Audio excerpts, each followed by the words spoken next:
right, Craig, who you got? I'm going with the Giants. Oh, switching up. Craig been doing that, guys. You don't know. You don't know who's going to pick. I mean, it's only 2 teams left, but yeah, I'm picking the Giants. It's going to be a quick one, huh? Yeah, pretty much. The coach is still he's new, Brian DeBall. I think he could be a really good coach. He has good offensive minds, especially what he did with Josh Allen. So if he can kind of take what he did with Josh Allen to Daniel Jones, I mean, they're not the same guy talent-wise, but who knows? This could be Josh's job. I mean, this could be Daniel Jones's coming out party. I don't know. I know he's not tied to Daniel Jones, so this could be Daniel Jones potentially last year for the Giants. But I mean, Brian DeBall could be the guy there that could finally get this Giants team back into the playoffs. I don't think it's going to happen this year, but who knows? They seen the Bengals, so who knows? You never know. But Daniel Jones, man, he's just not good. He had 10 touchdowns to 7 picks last year. He hasn't really lived up to that 6 overall pick a couple years in 2019. So if I guess if anybody can get something out of him, it's Brian DeBall. But you're only going to get out whatever he has in him, which I don't think he has a lot in him. So that season that he had, his rookie season, it looked pretty good, looked pretty promising at least. And then from the last 2 seasons, it just hasn't been anything. I mean, he has 21 touchdowns in the last 2 seasons. In 2019, he had 24. So, it's just not. He just hasn't lived up to expectations, especially as high picking. But what can you expect from a Duke player? You know what I'm saying? So, God, woo. I just don't. Man, Man. it's cutthroat. Man, it's cutthroat. Boy, That's gonna make it on TikTok. Put it out there. I don't care. I love it. Offensive line, they're okay. I think they're kind of second half, or bottom half of the NFL. They just have a lot of mix and match pieces. I do like the fact that they got Neal. I kind of wanted him to go to Carolina, but he's going to the Giants. I think he's going to be a great offensive lineman, and that was the knock on the Giants for the last I don't know how many years, that they just don't have any offensive line help. Years. The quarterback, in this case Daniel Jones, but also to protect for the running backs, Saquon Barkley. Mm-hmm. So they kind of went out and they addressed that. They got a few offensive linemen, nobody of big note, like nobody that was like a household name or anything like that. But I think the fact that they got Neal, and I think he's playing right tackle instead of left tackle because they have Andrew Thomas at left tackle. But still an upgrade at least. So they definitely should have some improvement on that offensive line. Saquon Barkley, he just hasn't been healthy the last couple of years. Kind of like Daniel Jones, he had a really good first year, and then he's been going down ever since. I think if he can stay healthy, I think they have a really good running back. He's a top 5. I think if he can stay healthy, top 10 at worst. The problem is, like I said, he just can't stay healthy for some reason. So, we're still going to wait and see what happens with him. Behind him, it doesn't really look too good. Matt Breida, who's been around for a while, as like a second back or something like that, third back. He's not somebody that you want to have the team relying on for the rest of the season if Saquon does go down. But the sky's the limit for Saquon, as he just had to stay on the field. The wide receiver, Kenny Galladay, man, like he didn't live up to any expectation. Pretty much anybody receiving the ball for this team does not live up to expectations. Kenny Galladay, Darius Toney, who they traded up for. I think they traded. No, did they trade up for him or trade back? I can't remember. Kadarius Toney from Florida. Traded back for him. They traded back. They traded back for him. They could have had Devontae Smith. There we go. I thought they should have got Dershaw from but he went to Minnesota. Instead, they got Kadarius Toney. They could have got a bunch of people. They could have got Slater, but whatever. So they got Kadarius Toney, who didn't live up to anything last year. He was different terrible. Sterling Shepard, he's on the IR, huh? No, I'm the last. Oh, Sterling Shepard's on the IR now. He's on, or I should say, the PUP list. Darius Slayton, they have decent name receivers, but they just don't live up to expectations. They went out and got Ricky Seals-Jones because they lost Eric Ingram. Maybe Seals-Jones can do something for this team. The offense just looks. It's just not going to be good. It starts with Daniel Jones and Saquon Barkley, and if those two guys don't get it done, I don't really have any high expectations for any of these guys. I'm kind of staying with anybody on this team for fantasy wise.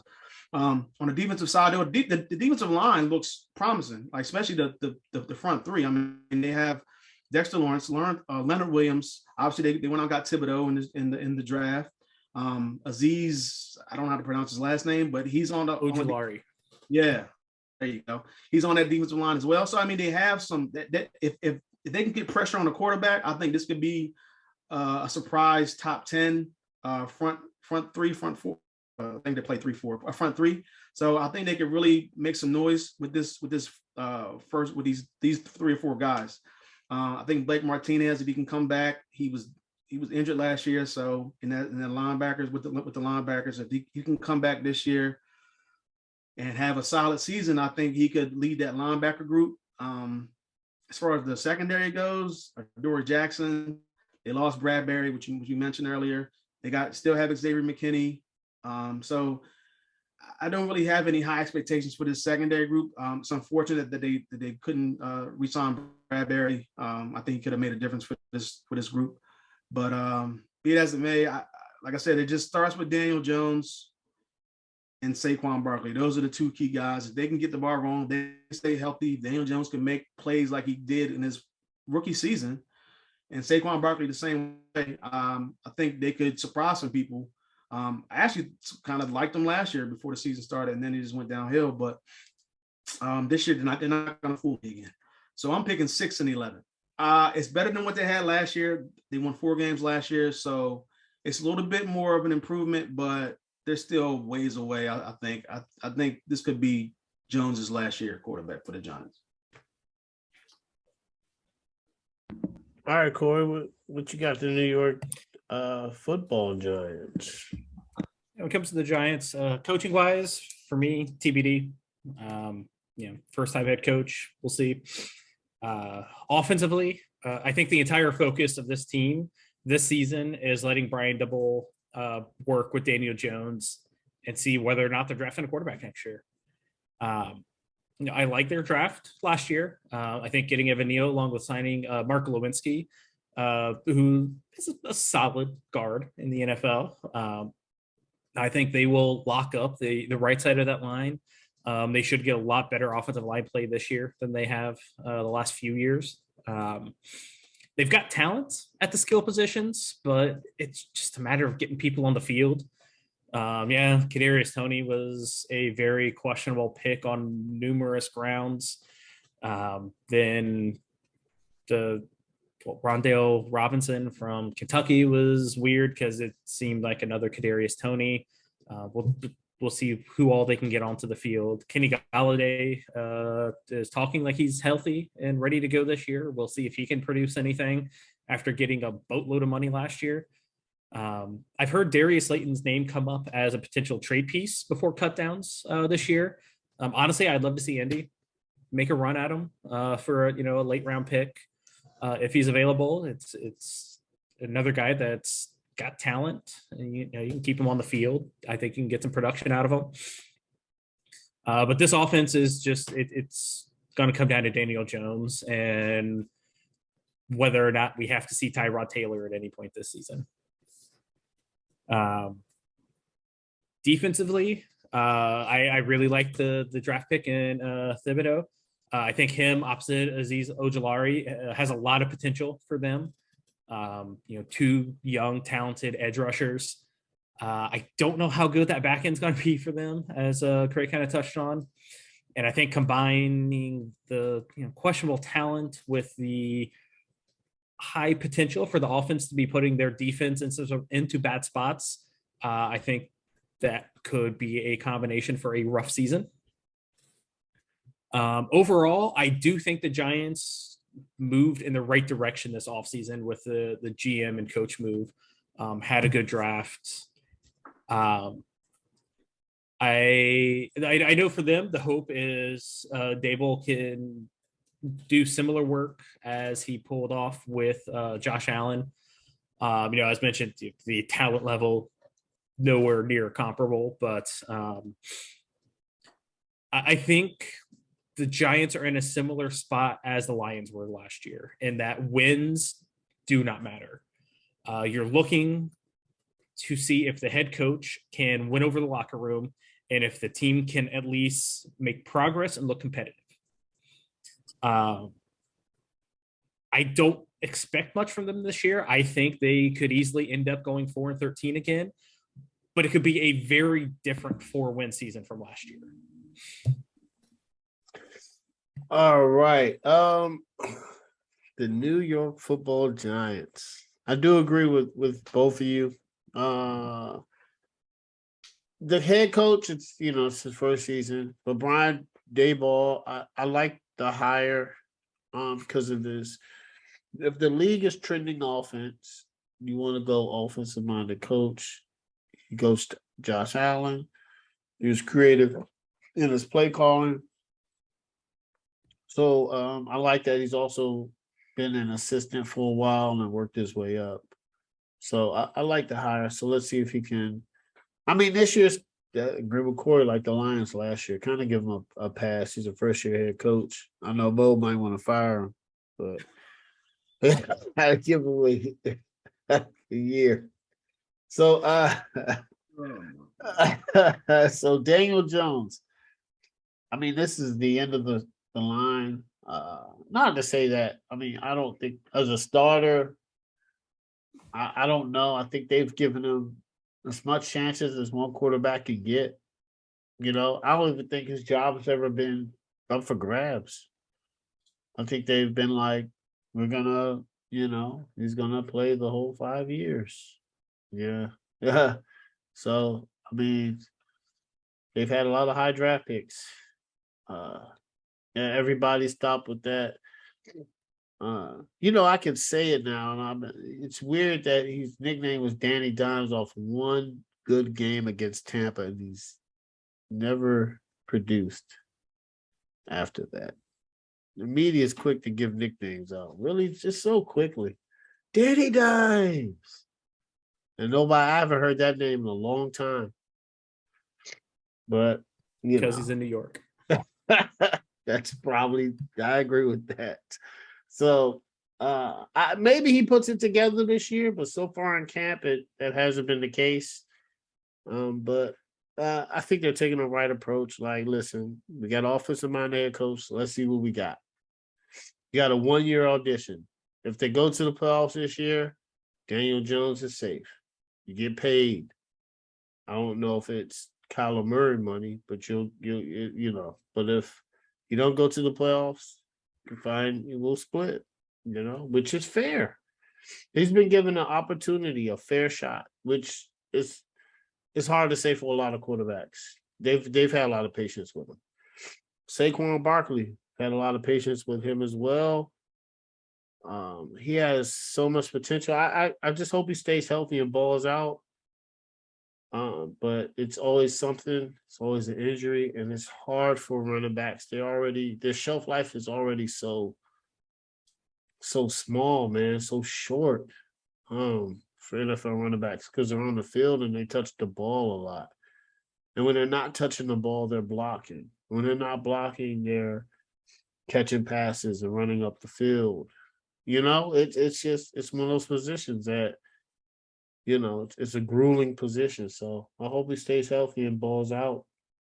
They do have Matt Breida, who he's a good backup, had San Fran and came from Miami. So he's a solid quality backup. The receiving core should be phenomenal, right? So they got Kenny Galladay, Sterling Shepard, Darius Slayton, Kadarius Toney. They traded down for Kadarius. I hope he balls out, but I would have, they've had offensive line issues for a while. So I would have probably went O-line. That's just me. And Slayton is taking a step back. I like Slayton, so maybe they'll trade him. And maybe Sterling Shepard can go in the slot where I think he dominates the most. But once again, you have to have a quarterback getting you the football.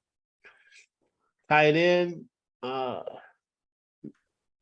think that they let Evan Ingram go, as they should. I don't think that they were agreeing on the terms and his field production.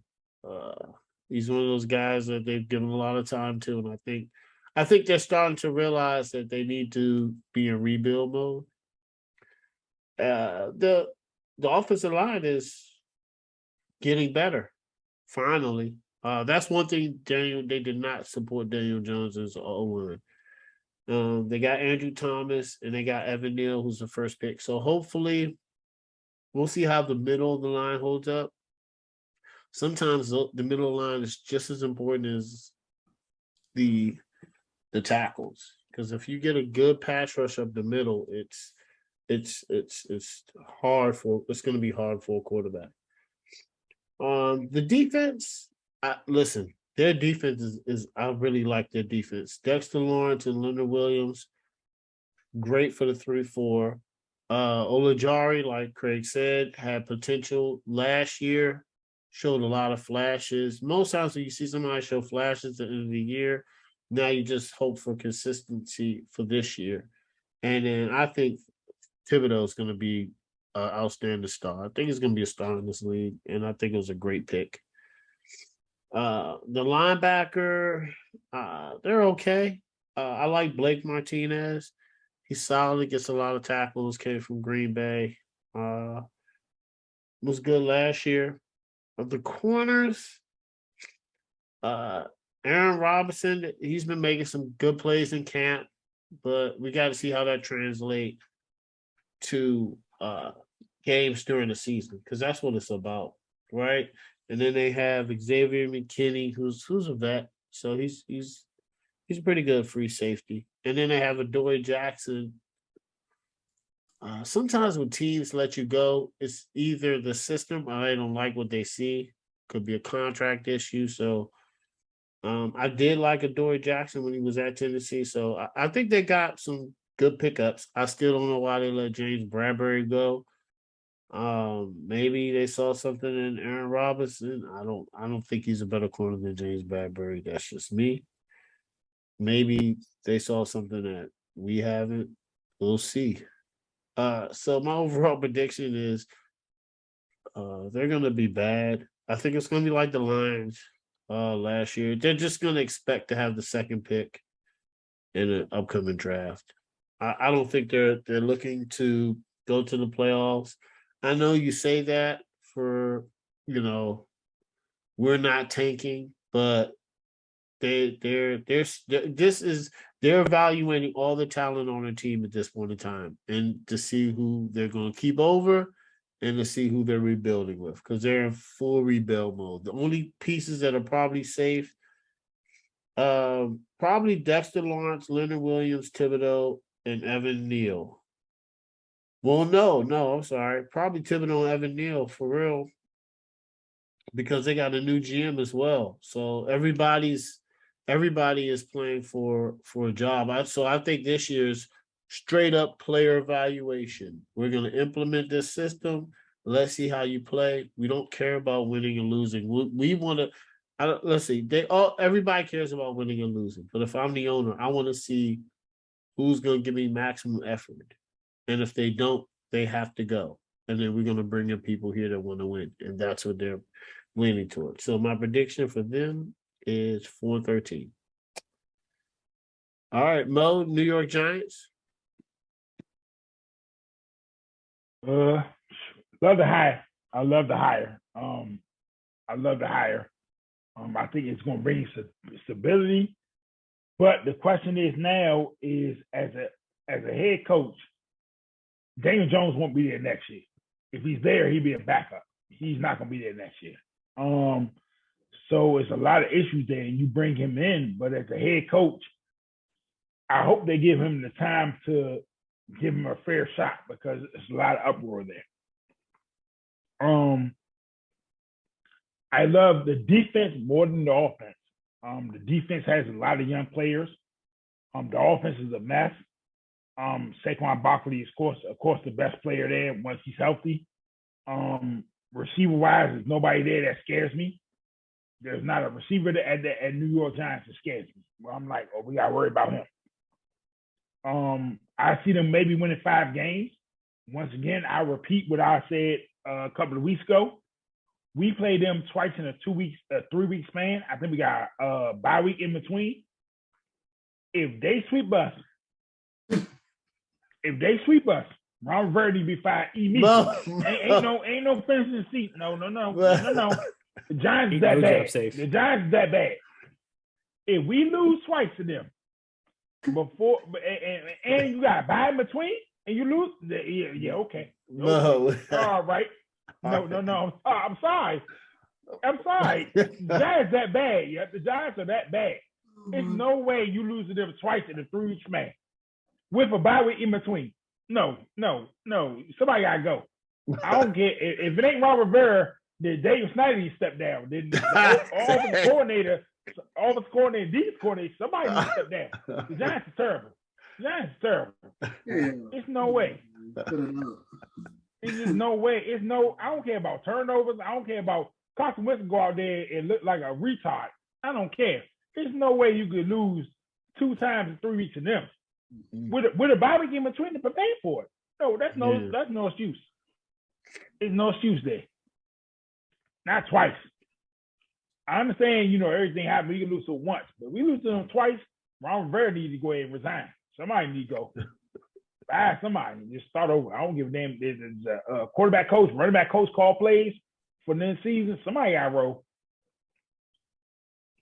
All right. So what do you got them going? Giants, I give them 5 wins. Out of respect. I give them 5 wins.